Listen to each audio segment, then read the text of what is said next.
আসসালামু আলাইকুম ভিউয়ার্স, আশা করছি সবাই অনেক অনেক ভালো আছেন।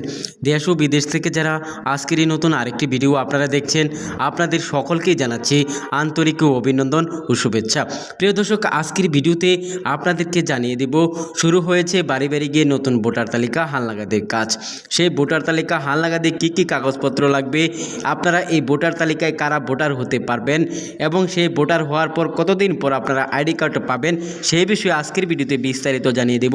তাই সম্পূর্ণ ভিডিও কন্টিনিউ দেখুন, আশা করি আপনাদের কাজে লাগবে।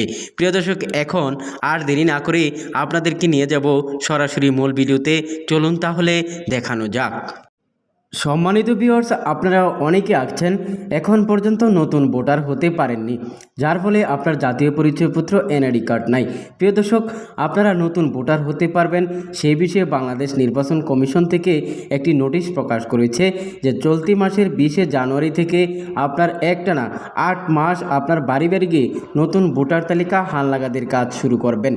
সেই ভোটার তালিকা হালনাগাদে যদি আপনি ভোটার হতে চান, কি কি কাগজপত্র লাগবে এবং আপনার বয়স কত হলেই আপনি নতুন ভোটার হতে পারবেন এবং ভোটার হওয়ার পর আপনি কতদিন পর আইডি কার্ড হাতে পাবেন, সেই বিষয়ে আজকের ভিডিওতে আপনাদেরকে জানিয়ে দেব।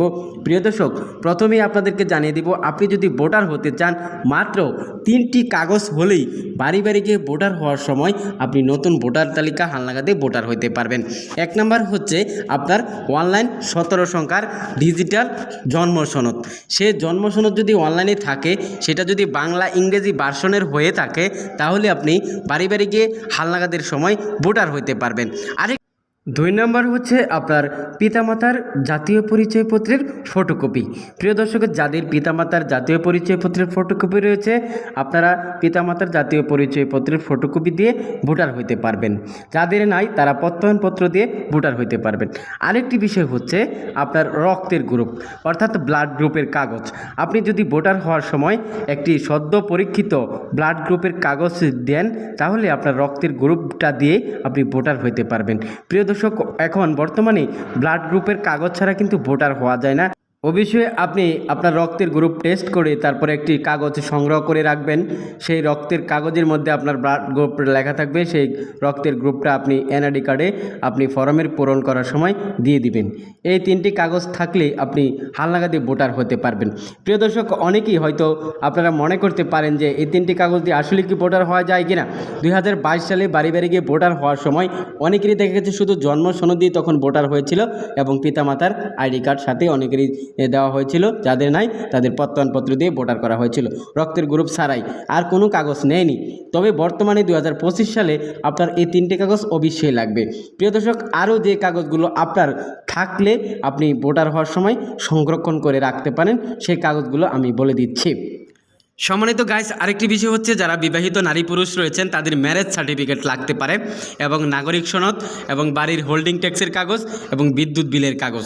এই কাগজগুলো আপনি দিলেও ভোটার হতে পারবেন, না দিলেও ভোটার হতে পারবেন, এগুলো প্রযোজ্য ক্ষেত্রে। তবে গ্রাম থেকে যারা ঢাকা শহরে বর্তমানে রয়েছেন, আপনারা প্রথমে যে 3টি কাগজের কথা বলা হয়েছে, এই 3টি কাগজ হলেই আপনি ভোটার হতে পারবেন। তবে আরেকটি বিষয় আপনার কাছে চাইতে পারে যে কাগজগুলো, সেটা হচ্ছে আপনি যে বাসায় ভাড়া থাকেন সেই বাড়িওয়ালার বিদ্যুৎ বিলের কাগজ অথবা হোল্ডিং ট্যাক্সের কাগজ চাইতে পারে। যারা ঢাকা শহরে আপনার ভোটার হবেন, গ্রাম থেকে এসেছেন ঢাকায় চাকরির সুবাদে, তাদের ক্ষেত্রে এই কাগজগুলো প্রযোজ্য হতে পারে। তবে যারা গ্রামে রয়েছেন, আপনারা যারা ভোটার হবেন, আপনারা এই কাগজগুলো দিতে পারেন। জন্ম সনদ, পিতামাতার জাতীয় পরিচয়পত্রের ফটোকপি এবং রক্তের গ্রুপের কাগজ, বিবাহিত হয়ে থাকলে ম্যারেজ সার্টিফিকেট, নাগরিক সনদ, হোল্ডিং ট্যাক্সের কাগজ, বিদ্যুৎ বিলের কাগজ এবং শিক্ষা সনদের ফটোকপি।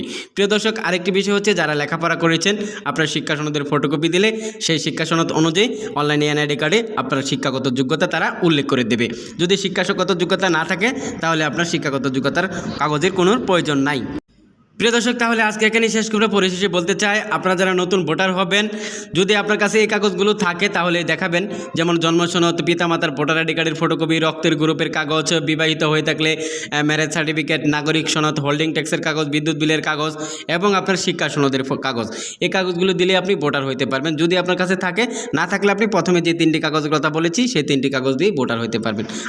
প্রিয় দর্শক, তাহলে আজকে এখানেই শেষ করব। পরিশেষে বলতে চাই, এই ভিডিওটা দেখে আপনাদের যদি কোনো রকম কাজে লাগে, চ্যানেলটি সাবস্ক্রাইব করে দেবেন এবং ভিডিওতে একটা লাইক দেবেন এবং ভিডিওটা শেয়ার করে দেবেন। আজকে এখানে শেষ করছি। আসসালামু আলাইকুম।